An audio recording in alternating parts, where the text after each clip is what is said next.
وہ کہتے تھے کہ لوگوں اے بنی اسرائیل، درخت کی جڑ پر کلہاڑا رکھا جا چکا ہے، ہوش میں آ جاؤ، توبہ کرو، باز آ جاؤ، لیکن کسی کے کان پہ جوں تک نہیں رینگی۔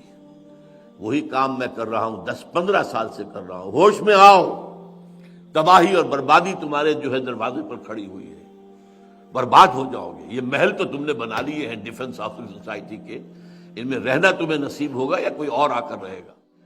میں نے اس سے پہلے 4.25 سال پہلے اسی جگہ پر 29 فروری 2004 کو تقریر کی تھی۔ اس کا یہ میرے پاس اب بھی موجود ہے نوٹس، اور اس کا اشتہار جو دیا تھا اس میں لکھا تھا اخبار میں بہت بولڈ، کیا پاکستان کے خاتمے کی الٹی گنتی شروع ہو چکی ہے؟ کیا پاکستان کے خاتمے کی الٹی گنتی شروع ہو چکی ہے؟ اور میرا جواب تھا اٹس اے بگ یس، ہاں پاکستان کے خاتمے کی الٹی گنتی شروع ہو چکی ہے۔ یہ ہے 4.25 سال پرانی بات۔ اس وقت جو میرا سغرا کبرا تھا وہ بنیادی طور پر 2 باتوں پر تھا۔ ایک یہ کہ پاکستان اپنا ریشنیلے کھو چکا ہے۔ وائی پاکستان، جس مقصد کے لیے اسے بنایا گیا تھا، یہ کسی نسلیت کی بنیاد پر نہیں بنا تھا، کسی لسانیت کی بنیاد پر نہیں بنا تھا، کسی وطنی قومیت کی بنیاد پر نہیں بنا تھا، یہ تو بنا تھا اسلام کے نام پر۔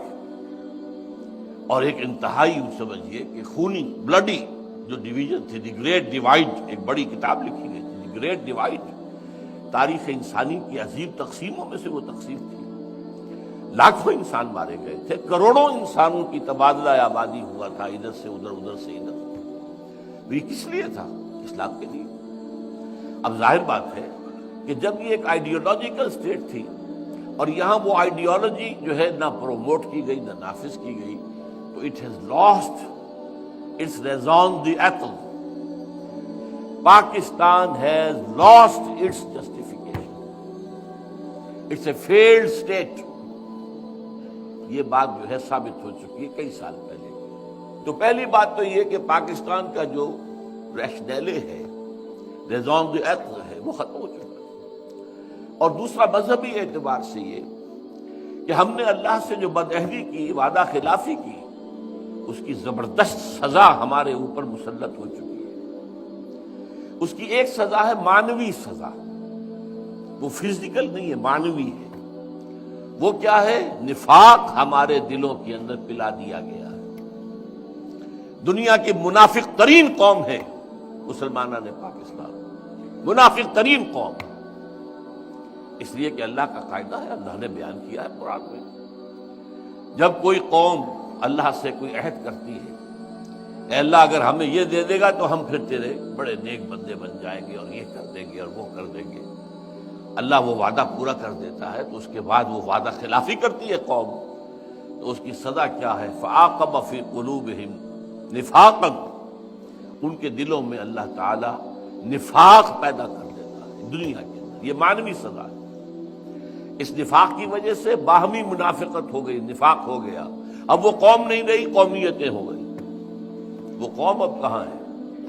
وہ جو قوم ایک تھی، ایک جھنڈے تلے، مسلم لیگ تلے، وہ قوم اب کہاں ہے؟ ڈھونڈ اب اس کو چراغ رخ زیبا لے کر، اس کا تو کوئی وجود ہی نہیں ہے۔ قومیتوں میں تحلیل ہو چکی ہے، عصبیتوں میں تقسیم ہو چکی ہے، علاقائیت بھی ہے، نسلیت بھی ہے، لسانیت بھی ہے، اور مذہبی تفرقے بھی ہیں، وہ تو پارا پارا ہو چکی ہے۔ اس اعتبار سے نفاق باہمی، یہ نفاق کی ایک شکل ہے۔ نفاق کا دوسرا نتیجہ ہوتا ہے کردار کا دیوالہ نکل جانا، جو حدیث میں آیا ہے، 2 حدیثیں ہیں۔ منافق کی نشانیاں 3 ہیں، جس میں تینوں ہیں پکا منافق ہے، اور جس میں ایک ہے تو اسی درجے میں منافق ہے۔ جب بولے جھوٹ بولے، جب وعدہ کرے خلاف ورزی کرے، جب امین بنایا جائے تو غبن کرے، خیانت کرے۔ اب یہ یارڈ سٹک لے کر اپنے معاشرے کو آپ ناپ لیجیے، from which ever angle you like, جدھر سے چاہیں اس کا جو سیکشن ہے کاٹ لیجیے اپنی قوم کا۔ معلوم ہوگا کہ جو جتنا بڑا ہے اتنا ہی بڑا جھوٹا، جو جتنا بڑا ہے اتنا ہی بڑا وعدہ خلاف، جو جتنا بڑا ہے اتنا ہی بڑا غبن کرنے والا، بلینز کے غبن ہوتے ہیں۔ تو کہا جا رہا ہے 90 کھرب روپیہ جو ہے وہ بے نظیر لے گئی، اللہ جانے۔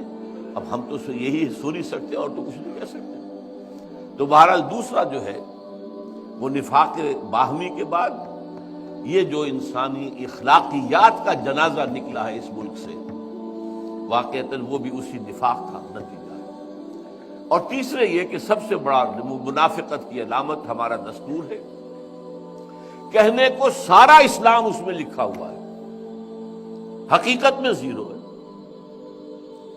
تمام اسلامک پروویژنز ان ایفیکٹو ہے، کوئی ان کی مؤثر ہونے کی شکل نہیں ہے، لکھا ہوا ہے۔ صرف ایک قرارداد مقاصد پر بھی اگر ایک جملے کا اضافہ ہو جائے کہ یہ article it will take precedence over the whole of the constitution, یہ کافی ہے، پورے دستور کو اسلامی بنانے کے لیے کافی ہے۔ لیکن نہیں، ایک آرٹیکل ہے جیسے اور بے شمار آرٹیکلز ہیں، یہ دوسری آرٹیکلز کے اوپر کوئی حکمران نہیں ہے۔ اور آپ کے جسٹس نصیب حسن شاہ صاحب نے یہ فیصلہ دیا تھا چیف جسٹس کی حیثیت سے۔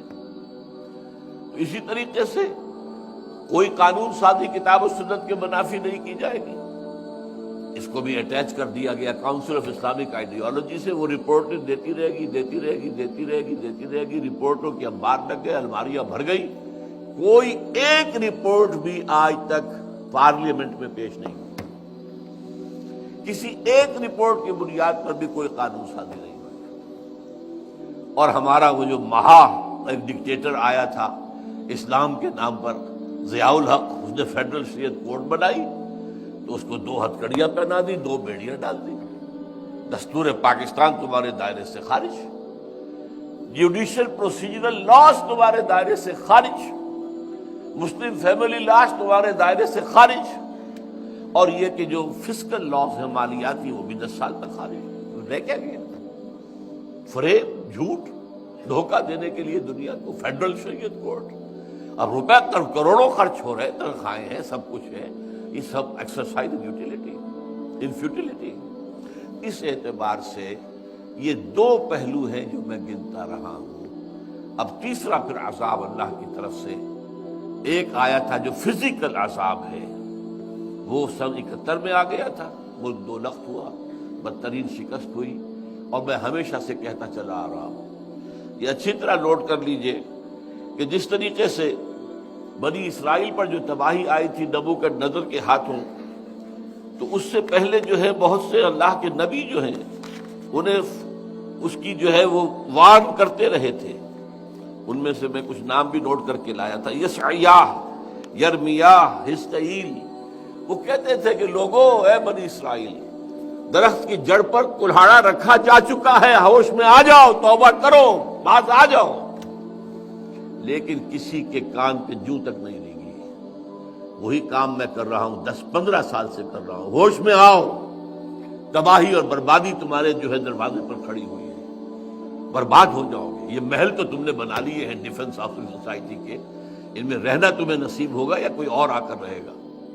جیسا قرآن مجید میں آیا ہے، وَسَكَنْتُمْ فِي مَسَاكِنِ الَّذِينَ ظَلَمُوا، جب قوم کو برباد کر دی جاتی ہے تو کوئی اور آ کر پھر ان کے گھروں کے اندر جو ہے ڈیرا ڈالتا ہے، رہتا ہے، ان محلوں کے اندر جو ہے رونق افروز ہوتا ہے۔ تو یہ سوچتا ہے ایک قوم خلاص ہو گئی، ثمود ختم ہو گئی، اس نے محل بنائے ہوئے تھے تو کوئی اور ہی آ کے اس میں آباد ہوئے نا، پھر تو یہی ہوگا۔ دیکھنا ان بستیوں کو تم کے ویراں ہو گئی اور درخت کی جڑ پر کڑھاڑا رکھا جا چکا ہے۔ یہ میں کہہ رہا ہوں، 15 سال سے کہہ رہا ہوں، لیکن یہ ہے کہ مجال نہیں، نہ عوام کے کان پہ کوئی جوں رینگی ہے، سوائے اس کے کہ آپ حضرات آ جاتے ہیں، بڑا کرم کرتے ہیں، میری باتیں سن لیتے ہیں، کڑوی کسیلی باتیں بھی سن لیتے ہیں، لیکن کوئی حلقہ ہمارے ہاں کا مؤثر، کوئی دینی جماعت، کوئی دینی تنظیم کچھ سوچنے کو تیار نہیں، کوئی لمحہ فکریہ اس کے لیے نہیں۔ یہ ہیں وہ 3 باتیں جس کی بنا پر آج سے 3.25 سال پہلے میں یہ کہہ چکا ہوں کہ پاکستان کے خاتمے کی الٹی گنتی شروع ہو چکی ہے۔ اب آج جو کچھ میں کہہ رہا ہوں آپ سے وہ یہ ہے کہ آج محسوس ہوتا ہے کہ وہ گھڑی بالکل سر پر آ گئی ہے، تباہی عین ہمارے دروازے پر آ کر دستک دے رہی ہے۔ ایک آتش فشاں ہے جس پر کہ اس وقت ملک بیٹھا ہوا ہے. یہ پھٹے گا تو کیا ہوگا اس کا آپ اندازہ نہیں کر سکتے.